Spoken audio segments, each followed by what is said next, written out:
शांति। आज 23 अगस्त 2025 के बाबा के अनमोल मधुर महावाक्य सुनेंगे। आज की मुरली में बाबा हम बच्चों का ज्ञान रत्नों से श्रृंगार करते हैं। तो बाबा कहते तुम्हारा हर कर्म ज्ञान युक्त होना चाहिए। कोई भी बातें आए जल्दी घबराने के बजाय हमेशा यही सोचो कि कल्प पहले भी हुआ था, आज फिर से हुआ, नथिंग न्यू। अपनी धारणा को मजबूत करो। आज का दिन जो पास हुआ, जो हुआ बहुत अच्छा हुआ, अब फिर कल्प के बाद ही होगा। तो बाबा कहे तुम बच्चों को चिंता करने की आवश्यकता नहीं। महाभारत की लड़ाई भी पहले लगी थी, अब फिर लगेगी और 5000 साल के बाद फिर से लगेगी। इस बम्बोर को आग तो जरूर लगनी है, लेकिन बाबा कहे तुम बच्चों को खुशी खुशी से पुरुषार्थ करना है, एक बाप से बहुत प्यार करना है और प्यार से याद करते हुए स्वयं को बाप समान बनाना है। तो सुनते हैं आज के बाबा के अनमोल मधुर महावाक्य। ओम शांति। मीठे बच्चे, बाप आए हैं तुम्हारा ज्ञान रत्नों से श्रृंगार कर वापस घर ले जाने, फिर राजाई में भेज देंगे तो अपार खुशी में रहो। एक बाप से ही प्यार करो।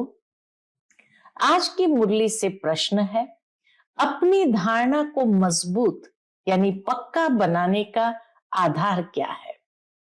उत्तर है, अपनी धारणा को मजबूत बनाने के लिए सदैव ये पक्का करो कि आज के दिन जो पास हुआ फिर कल्प के बाद होगा। जो कुछ हुआ कल्प पहले भी ऐसे हुआ था, नथिंग न्यू।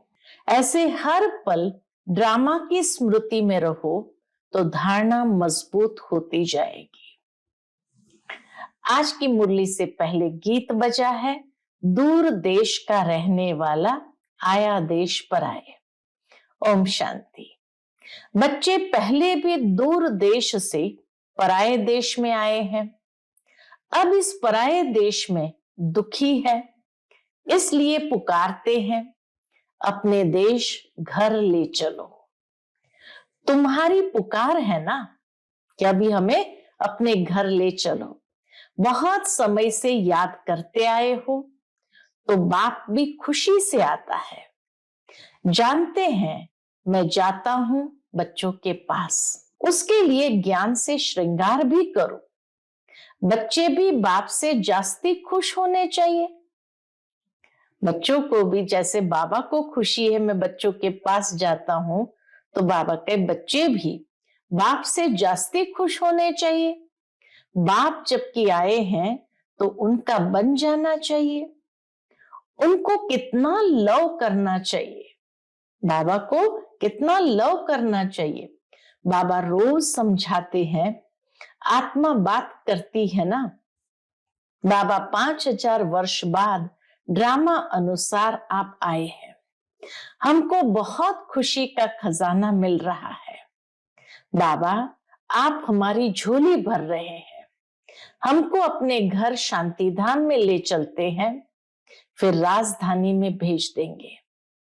कितनी अपार खुशी होनी चाहिए। बाबा कहे बच्चों को कितनी अपार खुशी होनी चाहिए। बाप कहते हमको इस पराई राजधानी में ही आना है।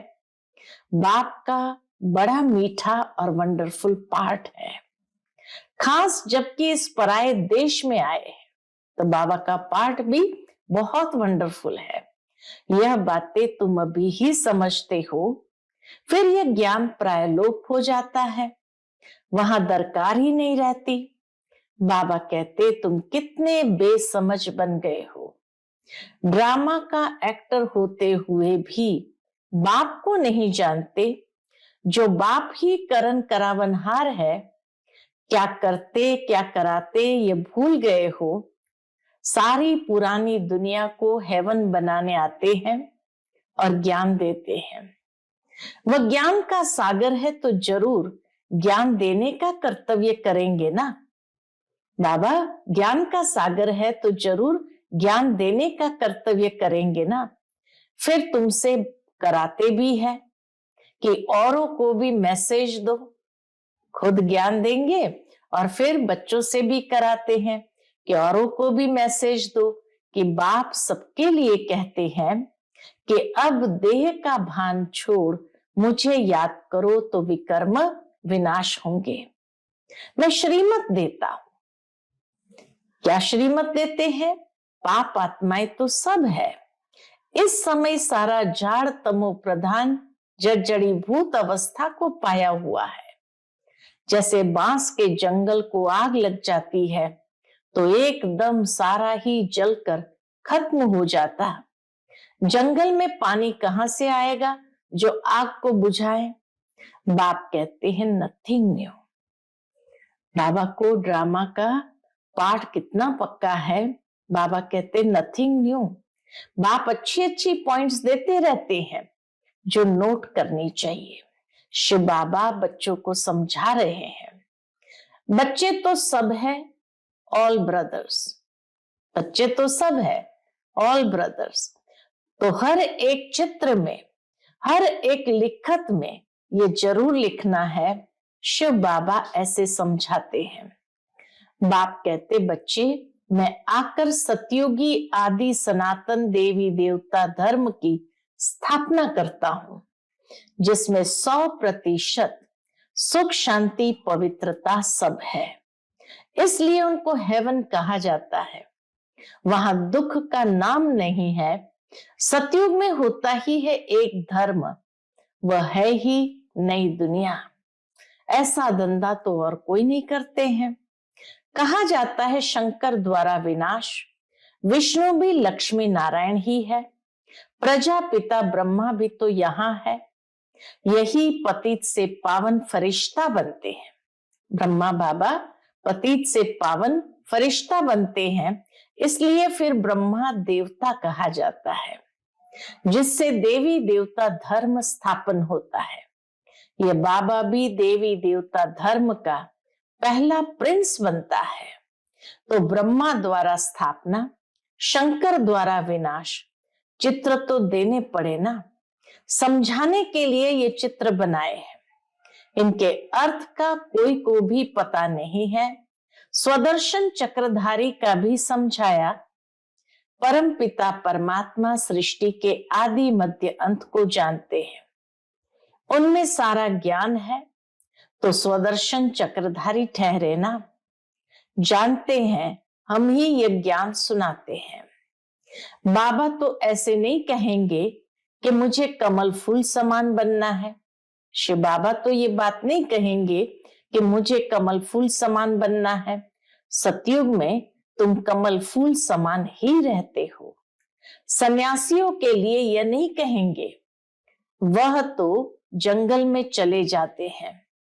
बाप भी कहते हैं पहले वह पवित्र सतो प्रधान होते थे, भारत को थमाते थे पवित्रता के बल से। साधु सन्यासी महात्माएं बाबा कहते भारत को थमाते थे अपने पवित्रता के बल से। भारत जैसा पवित्र देश कोई होता ही नहीं। जैसे बाप की महिमा है वैसे भारत की भी महिमा है। भारत हेवन था, यह लक्ष्मी नारायण राज्य करते थे। फिर कहां गए? मनुष्य तो मनुष्य ही होता है। यह जो चित्र किस्म किस्म के बनाते हैं, ऐसे कोई मनुष्य होते नहीं। ये सब भक्ति मार्ग के ढेर चित्र है। तुम्हारा ज्ञान तो है गुप्त। ये ज्ञान सब नहीं लेंगे। जो इस देवी देवता धर्म के पत्ते होंगे वही लेंगे। ज्ञान बाबा कहे हरेक की बुद्धि में नहीं बैठेगा। बाकी जो औरों को मानने वाले हैं वो सुनेंगे भी नहीं। जो शिव और देवताओं की भक्ति करते हैं वही आएंगे। यहाँ तो अल्पकाल के लिए खुशी मनाते हैं, वहां तो तुमको सदैव खुशी रहती है। दीपमाला आदि लक्ष्मी को बुलाने के लिए नहीं होती है। दीपमाला होती है कोरोनेशन पर। बाबा कहते दीपमाला कोई लक्ष्मी को बुलाने के लिए नहीं होती है, लेकिन दीपमाला होती है श्री लक्ष्मी श्री नारायण के कोरोनेशन पर। बाकी इस समय जो उत्सव मनाए जाते हैं वह वहां होते नहीं है। जरूर है ये उत्सव संगम युग के हर कर्म के यादगार है, वहां नहीं होते। वहां तो सुख ही सुख है। यह एक ही समय है जबकि तुम आदि मध्य अंत को जानते हो। ये सब पॉइंट्स लिखो। सन्यासियों का है हठ योग, यह है राजयोग। बाबा कहते हैं एक एक पेज में जहां तहां शिव बाबा का नाम जरूर हो। शिव बाबा हम बच्चों को समझाते हैं निराकार आत्माएं अब साकार में बैठी है, तो बाप भी साकार में समझाएंगे ना। वह कहते हैं अपने को आत्मा समझ मुझे याद करो। शिव भगवान आज बच्चों प्रति खुद यहाँ प्रेजेंट है ना। मुख्य मुख्य पॉइंट्स किताब में ऐसी क्लियर लिखी हुई हो जो पढ़ने से आप ही ज्ञान आ जाए। शिव भगवान आज होने से पढ़ने में मजा आ जाएगा। ये बुद्धि का काम है ना। बाबा भी शरीर का लोन लेकर फिर सुनाते हैं ना। इनकी आत्मा भी सुनती है, ब्रह्मा बाबा की आत्मा भी सुनती है। बच्चों को नशा बहुत रहना चाहिए, बाप पर बहुत लव होना चाहिए। यह तो उनका रथ है, ब्रह्मा बाबा तो उनका रथ है। ये बहुत जन्मों के अंत का जन्म है, इनमें प्रवेश किया है। चित्र कितना क्लियर है। भल अपना भी चित्र दो, ऊपर में व बाजू में डबल सिर ताज वाला। योग बल से हम ऐसे बनते हैं। ऊपर में शिव बाबा, उनको याद करते करते मनुष्य से देवता बन जाते हैं। बिल्कुल क्लियर है। रंगीन चित्र का किताब ऐसा हो जो मनुष्य देखकर खुश हो जाए, किताब देख करके ही खुश हो जाए। उनसे फिर कुछ हल्के भी छपा सकते हो गरीबों के लिए। बाबा कहे बांटना चाहिए, ज्ञान को जितना हो सके बांटना चाहिए। अगर बड़ी भारी भारी किताब रखेंगे, लोग पैसा खर्च ही नहीं कर सकेंगे, ले ही नहीं सकेंगे। तो ऐसे भी रखो जो हर कोई खरीद सके, ले सके। बड़े से छोटा, छोटे से छोटा कर सकते हो, रहस्य उनमें आ जाए। कहते ब्रह्मा देवताय नमः, विष्णु देवताय नमः। अब देवता कौन ठहरे? देवताएं तो यहाँ राज्य करते थे। डिटिज्म है ना, डिटिज्म तो है ना। तो यह सब अच्छी रीति समझाना पड़ता है। ब्रह्मा सो विष्णु, विष्णु सो ब्रह्मा, दोनों यहाँ है। चित्र है तो समझाया जा सकता है। पहले पहले अलफ को सिद्ध करो, पहले पहले परमात्मा कौन ये सिद्ध करो, तो सब बातें सिद्ध हो जाएगी। होता है सब ड्रामा अनुसार ही।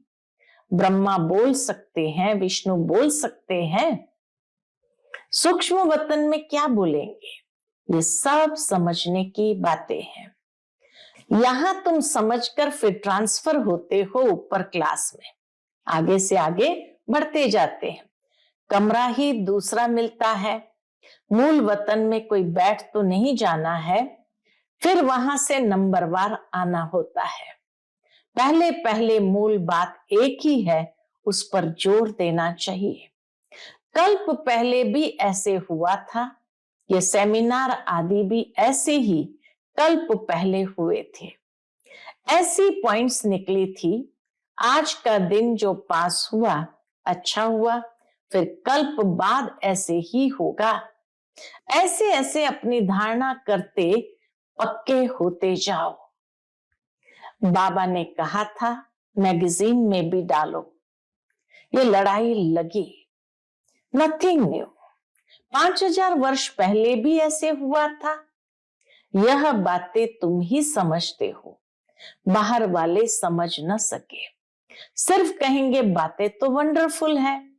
अच्छा, कभी जाकर समझ लेंगे। शिव भगवान वाच बच्चों प्रति, ऐसे ऐसे अक्षर होंगे तो आकर समझेंगे भी।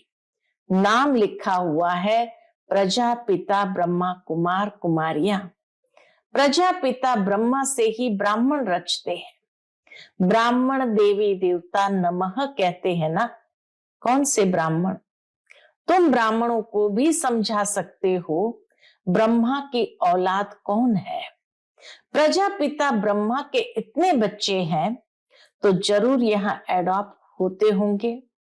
प्रजापिता ब्रह्मा के इतने बच्चे हैं तो जरूर यहाँ एडॉप्ट होते होंगे।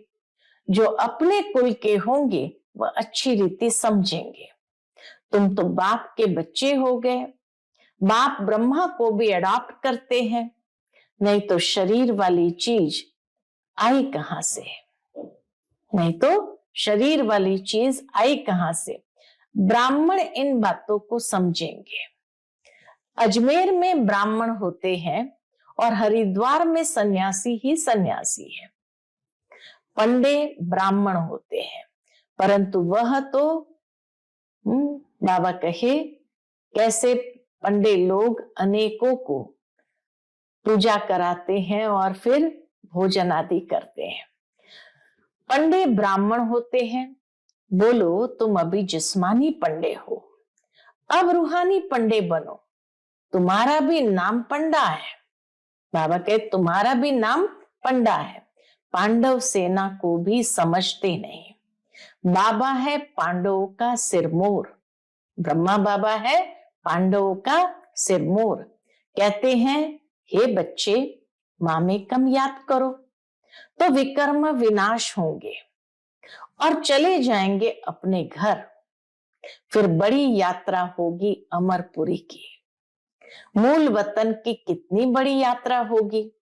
सबके सब आत्माएं जाएंगी, जैसे मकड़ों का झुंड जाता है ना। मक्खियों की भी रानी भागती है तो उनके पिछाड़ी सब भागते हैं। वंडर है ना। शिव की बारात है ना। तुम सब हो ब्राइड्स। मैं ब्राइडग्रूम आया हूं सबको ले जाने। तुम छीछी हो गए हो, इसलिए श्रृंगार कर साथ ले जाऊंगा। जो श्रृंगार नहीं करेंगे तो सजा खाएंगे। जाना तो है ही। काशी कलवट में भी मनुष्य मरते हैं तो सेकंड में कितनी सजाएं भोग लेते हैं। मनुष्य चिल्लाते रहते हैं, यह भी ऐसे हैं। समझते हैं हम जैसे कि जन्म जन्मांतर का दुख सजा भोग रहा हूं। वह दुख की फीलिंग ऐसी होती है। जन्म जन्मांतर के पापों की सजा मिलती है। जितनी सजाएं खाएंगे उतना पद कम हो जाएगा। इसलिए बाबा कहते हैं, क्या कहते हैं? योग बल से हिसाब किताब चुकता करो।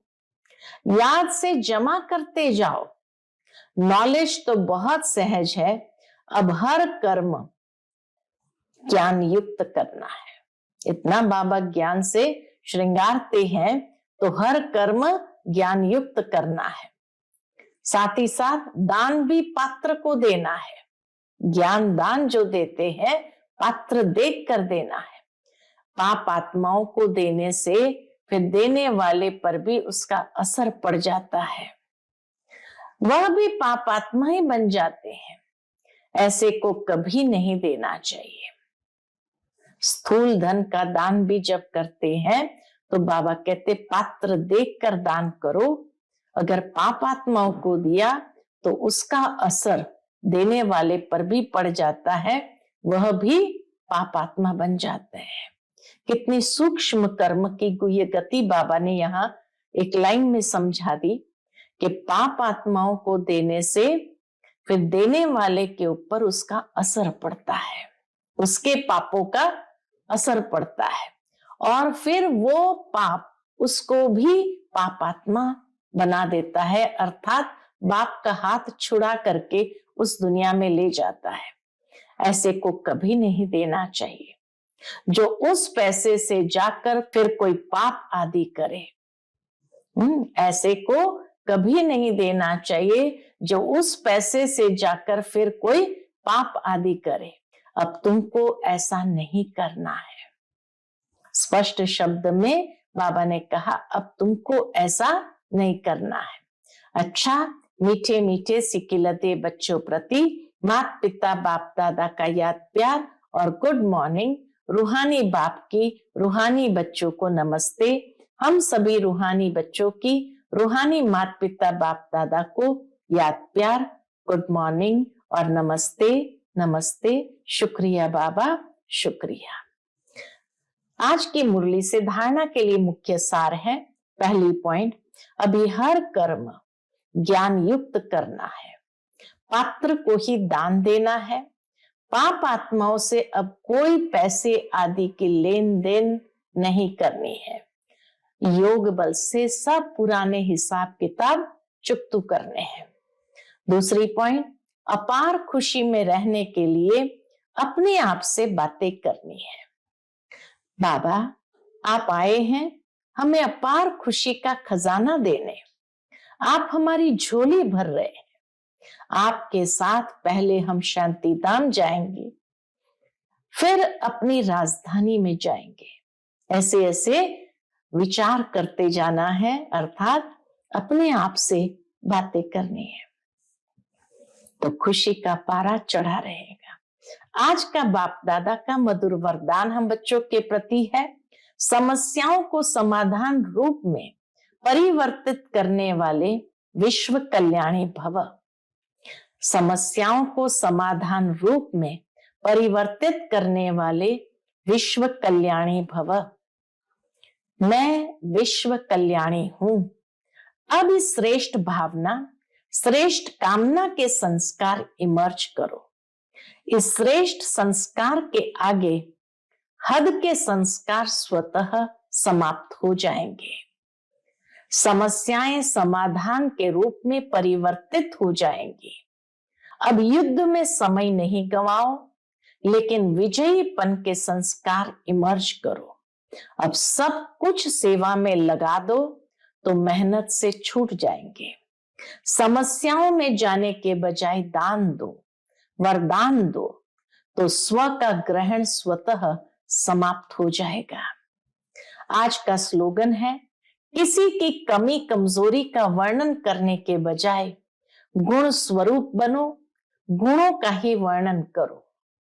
किसी की कमी कमजोरियों का वर्णन करने के बजाय गुण स्वरूप बनो, गुणों का ही वर्णन करो। आज का व्यक्त इशारा है, सहज योगी बनना है तो परमात्मा प्यार के अनुभवी बनो। बाप का बच्चों से इतना प्यार है जो अमृत वेले से ही बच्चों की पालना करते हैं। दिन का आरंभ ही कितना श्रेष्ठ होता है। स्वयं भगवान मिलन मनाने के लिए बुलाते हैं, रूह रिहान करते हैं, शक्तियां भरते हैं। बाप के मोहब्बत के गीत आपको उठाते हैं, कितना स्नेह से बुलाते हैं, उठाते हैं। मीठे बच्चे, प्यारे बच्चे आओ।